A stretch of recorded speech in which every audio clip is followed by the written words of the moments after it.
Che cos'è il Giubileo? Ciao, sono Fabio, benvenuti sul mio canale L'amore per le parole. Il Giubileo è un evento straordinario che la Chiesa Cattolica celebra ogni 25 anni. Il famoso Anno Santo, chiamato così perché dura un anno intero.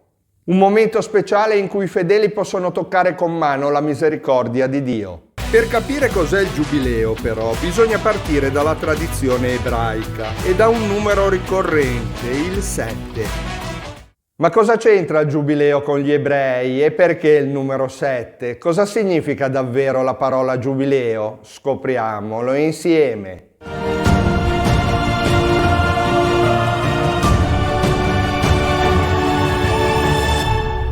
Per gli ebrei la creazione avviene in 7 giorni.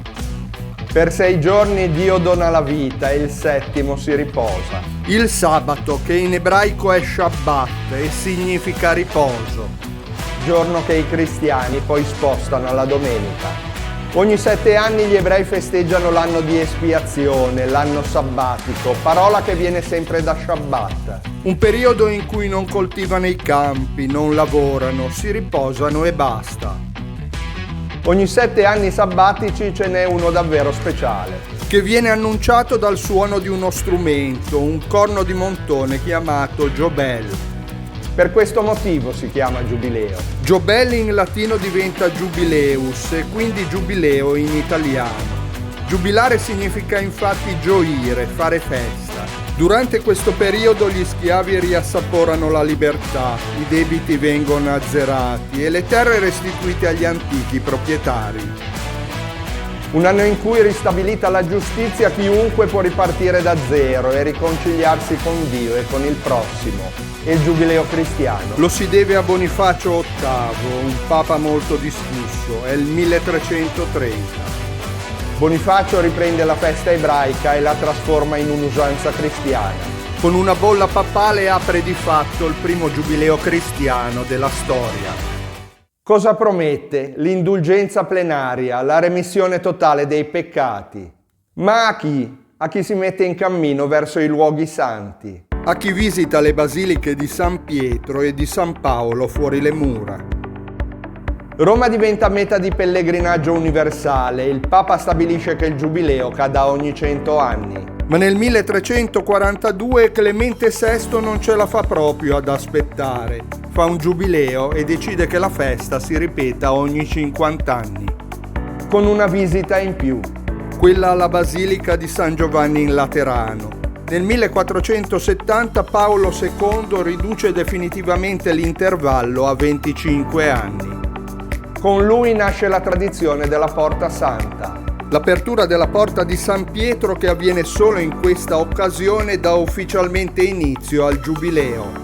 Col tempo i luoghi santi da visitare diventano 7, il famoso giro delle 7 chiese. Il Giubileo attuale, che si concluderà il 6 gennaio 2026, è il 25esimo ordinario, dedicato interamente alla speranza.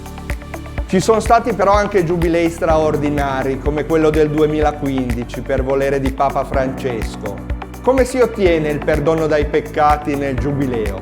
Innanzitutto col pellegrinaggio, un cammino sia spirituale che fisico nei luoghi santi. Con l'attraversamento delle porte sante, una sorta di passaggio dalla morte del peccato alla vita nuova del perdono. Con la professione di fede e con la carità.